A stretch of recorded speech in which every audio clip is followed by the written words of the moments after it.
নমস্কার বন্ধুরা, ট্রেডিংয়ের দুনিয়ায় আপনাদের সবাইকে স্বাগত। আপনারা কি প্রায় এমন সমস্যায় পড়েন যে যখনই কোনো স্টকে এন্ট্রি নেন, মার্কেট আপনার উল্টো দিকে চলতে শুরু করে? আপনি কেনেন আর দাম পড়তে শুরু করে, আপনি বিক্রি করেন আর দাম বাড়তে শুরু করে। যদি আপনার উত্তর হ্যাঁ হয়, তাহলে আজকের ভিডিওটি শুধুমাত্র আপনার জন্য। কারণ আজ আমরা ট্রেডিংয়ে এমন একটি শক্তিশালী এবং পরীক্ষিত কৌশল নিয়ে কথা বলবো, যা ব্যবহার করে আপনি কম রিস্কে মার্কেটে এন্ট্রি নিতে পারবেন এবং ভালো প্রফিট করতে পারবেন। এই কৌশলের নাম হলো পুলব্যাক ট্রেডিং স্ট্র্যাটেজি। আজকের ভিডিওতে আমরা শিখব: 1. পুলব্যাক আসলে কি? 2. কেন পুলব্যাক ট্রেডিং কম ঝুঁকিপূর্ণ? 3. কীভাবে সঠিক পুলব্যাক চিহ্নিত করবেন? 4. পুলব্যাকে এন্ট্রি, স্টপ লস এবং টার্গেট লাগানোর সঠিক নিয়ম কি? তো চলুন আর দেরি না করে শুরু করা যাক। 1. পুলব্যাক কি? প্রথমেই সহজ ভাষায় বুঝি পুলব্যাক কি। ভাবুন, একটি স্টক আপ ট্রেন্ডে আছে, মানে সেটির দাম ক্রমাগত উপরের দিকে যাচ্ছে, কিন্তু কোনো স্টকই রকেটের মতো সোজা উপরে যায় না। সেটির চলার পথটা হয় সিঁড়ির মতো, কিছুটা উপরে ওঠে, তারপর একটু নামে, আবার নতুন করে শক্তি সঞ্চয় করে আগের হাই ভেঙে উপরে যায়। এই যে আপট্রেন্ডের মাঝে দামের সাময়িক পতন বা নিচে নেমে আসা, একেই বলে পুলব্যাক। একইভাবে যখন কোনো স্টক ডাউন ট্রেন্ডে থাকে, অর্থাৎ দাম পড়তে থাকে, তখন মাঝে মাঝে সাময়িকভাবে দাম একটু উপরের দিকে ওঠে। এই সাময়িক উত্থানকেও পুলব্যাক বলা হয়।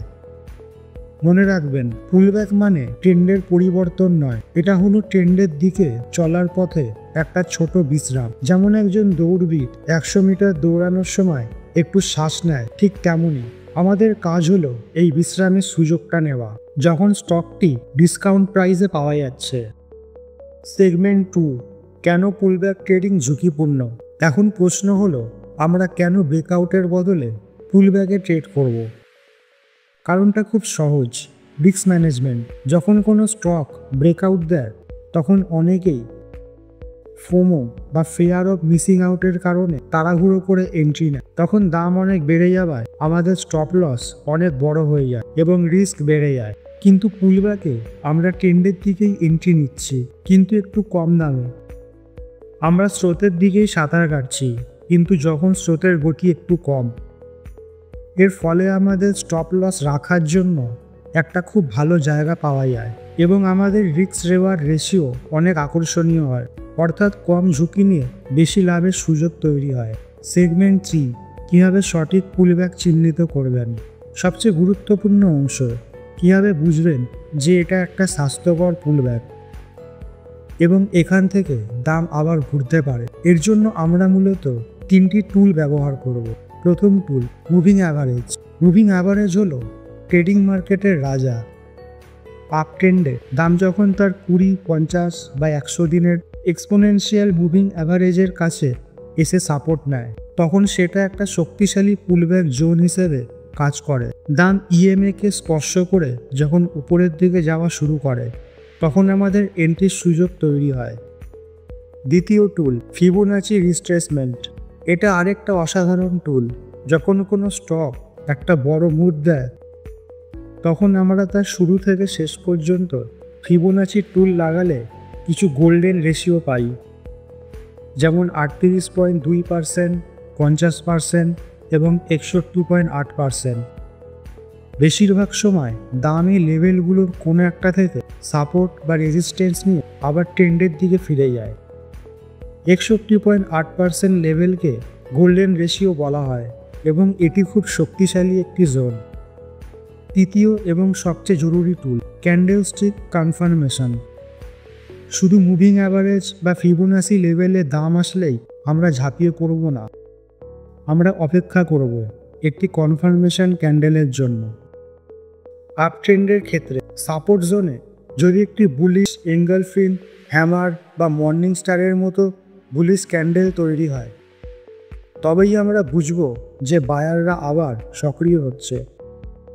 ডাউন ট্রেন্ডের ক্ষেত্রে রেজিস্ট্যান্স জোনে যদি একটা বিয়ারিশ এঙ্গলফিন, শুটিং স্টার বা ইভিনিং স্টারের মতো বিয়ারিশ ক্যান্ডেল তৈরি হয়, তবে আমরা বুঝব সেলাররা ফিরে এসেছে। এই তিনটি টুল একসাথে ব্যবহার করলে আমাদের সফল হবার সম্ভাবনা অনেক বেড়ে যায়। Segment 4, trading plan, entry, stop loss ও টার্গেট। এখন আমরা সব কিছুকে একসাথে করে একটি সম্পূর্ণ ট্রেডিং প্ল্যান তৈরি করব। ধরুন একটি স্টক আপ ট্রেন্ডে আছে। ধাপ 1, ট্রেন্ড চিহ্নিত করুন। স্টকটি হায়ার হাই বা লোয়ার লো তৈরি করেছে। ধাপ 2, পুলব্যাকের জন্য অপেক্ষা করুন। দাম পড়তে শুরু করেছে। ধাপ 3, জোন চিহ্নিত করুন। আমরা দেখলাম দাম তার 50 দিনের ইএমএ এবং ফিবোনাচির 50% লেভেলের কাছাকাছি চলে এসেছে। এটা আমাদের কিল জোন। ধাপ 4, কনফার্মেশনের জন্য অপেক্ষা করুন। আমরা দেখলাম ওই জোনে একটা শক্তিশালী হ্যামার ক্যান্ডেল তৈরি হয়েছে। আমাদের এন্ট্রি হবে হ্যামার ক্যান্ডেলের হাই প্রাইসের ঠিক উপরে। যখনই পরের ক্যান্ডেলটি হ্যামারের হাই ক্রস করবে, আমরা এন্ট্রি নেব। আমাদের স্টপ লস হবে ওই পুলব্যাকের যে সর্বনিম্ন বিন্দু বা সুইং লো তার ঠিক নিচে, হ্যামার ক্যান্ডেলের লোয়ের নিচেও রাখতে পারে। এতে আমাদের রিস্ক খুব ছোট এবং নির্দিষ্ট থাকবে। আমাদের প্রথম টার্গেট হবে আমাদের যে হাই বা সুইং হাই ছিল সেটি, যেটি আমাদের রিস্ক রেওয়ার্ড রেশিও কমপক্ষে 1:2 হয়। অর্থাৎ 10 টাকা রিস্ক নিলে 20 টাকা লাভ, তবেই আমরা সেই ট্রেডটি নেব। ডাউন ট্রেন্ডের ক্ষেত্রে পুরো প্রক্রিয়াটি ঠিক এর উল্টো হবে। তাহলে বন্ধুরা, আজকে আমরা শিখলাম কীভাবে পুলব্যাক কৌশল ব্যবহার করে কম রিস্কে মার্কেটে এন্ট্রি নিতে হয়। মনে রাখবেন, কোনো কৌশলই 100% নির্ভুল নয়, কিন্তু সঠিক রিস্ক ম্যানেজমেন্ট এবং ডিসিপ্লিন মেনে চললে পুলব্যাক ট্রেডিং আপনার ট্রেডিং জার্নিকে অনেক সহজ এবং লাভজনক করে তুলতে পারে। প্রথমে পেপার ট্রেডিং বা খুব ছোট পরিমাণে ট্রেড করে এই কৌশলটি অনুশীলন করুন। যখন আত্মবিশ্বাস আসবে তখন নিজের ট্রেডিংয়ে প্রয়োগ করুন। আজকের ভিডিওটি কেমন লাগলো কমেন্ট করে অবশ্যই জানাবেন। যদি ভিডিওটি ভালো লাগে তাহলে লাইক করুন এবং বন্ধুদের সাথে শেয়ার করুন যারা ট্রেডিং শিখতে চায়। আর এই ধরনের শিক্ষামূলক ভিডিও আরও দেখতে চাইলে চ্যানেলটি সাবস্ক্রাইব করতে ভুলবেন না।